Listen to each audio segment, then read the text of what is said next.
তবে হুসাইন, আমি বড় আনন্দিত তোমার এই ট্রিটমেন্ট। আমি আমার জীবনে বহু জায়গায় কবিরাজে গেছি, কিন্তু কোনো কবিরাজে এইরকম ট্রিটমেন্ট দেয়নি।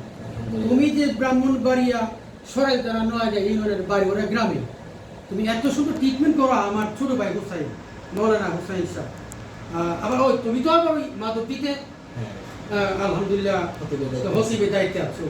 তবে আমিও অবাক হইলাম, এই পৃথিবীর কত প্রান্তে আল্লাহ আমার নেওয়াইছে, তোমার এই ট্রিটমেন্টটা আমি খুবই অদ্ভুত। আর তুমি প্রকাশ্যে দিবালোকে দিনের বেলাতে তুমি দিন ডাকায়া অনেক জবাব দিতে করছো, কিন্তু অবাক এত শাস্তি দিলা, চিৎকার পাচ্ছে। আমার ওয়াইফ অজ্ঞান হয়ে গেল, পরে জীবিত হয়ে বলল, তা বলতে পারলাম না কখন কি হইল। তো এ তো দিনের বেলা কেউ পারে, রাতের বেলা আমাদেরকে বলছে। আমরা জীবনে যত ট্রিটমেন্ট করছি, প্রতিটা ট্রিটমেন্ট আমরা জানি রাতের বেলার জন্য পরে থাকি।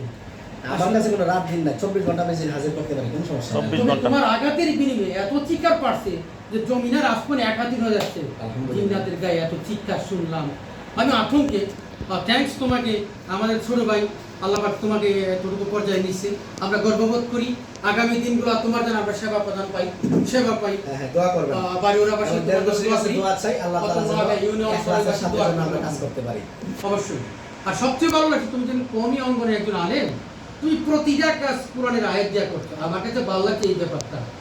কোনো ডাল নাই, তাবিজ নাই, তোমার সব কিছু কোরআনের আয়াত, কোরআনের বাইরে কোনো কিছু করি না আলহামদুলিল্লাহ। প্রকাশ্যে দিবালো কি করলা, লুকোচুরি কিছু করলা না। আল্লাহ তাআলা কামিয়াবি দান করুক। দিনের আল্লাহ তাআলা আপনার ওয়াইফ তো পুরো খুশি হলাম। তোমার এই বিষয়টা আমার ছোট ভাই দোয়া করবো, এবং আশা করছিলাম আমার এলাকায় পাইলাম তোমাকে। ধন্যবাদ, ধন্যবাদ, ধন্যবাদ।